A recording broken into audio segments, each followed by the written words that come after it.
بسم اللہ الرحمن الرحیم۔ السلام علیکم۔ جوڑوں کا درد کیا ہے جوڑے ہی جانتے ہیں، کمواروں کو اس کا کیا علم۔ وقت کا حاکم دریا کی مانند ہے جس سے کئی نہریں بہتی ہیں۔ اگر دریا کا پانی میٹھا ہوگا تو ندیوں اور نہروں کا پانی بھی میٹھا ہوگا۔ اگر دریا کا پانی کڑوا ہوگا تو ندیوں اور نہروں کا پانی بھی کڑوا ہوگا۔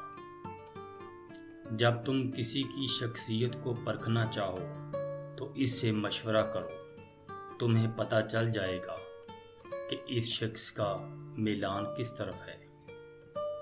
جب سقراط کو یونان کا سب سے عقل مند شخص قرار دیا گیا تو اس پر سقراط بولا، جو سب سے زیادہ اپنی جہالت پر بے خبر ہے وہی سب سے زیادہ عقل مند ہے۔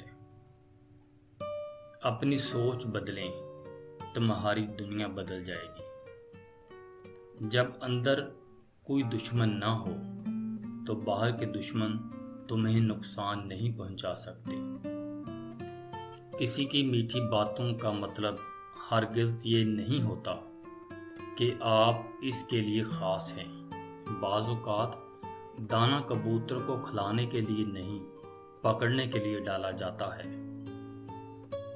ہجوم کے ساتھ غلط راہ پر چلنے سے بہتر ہے کہ آپ اکیلے راہ ہدایت پر چل پڑیں۔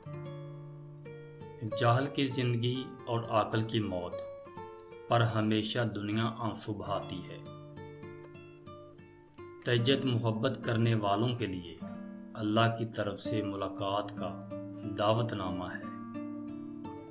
عورت کے دل پر بے زبان جواہرات مرد کی لمبی لمبی تقریروں سے بھی زیادہ اثر کرتے ہیں۔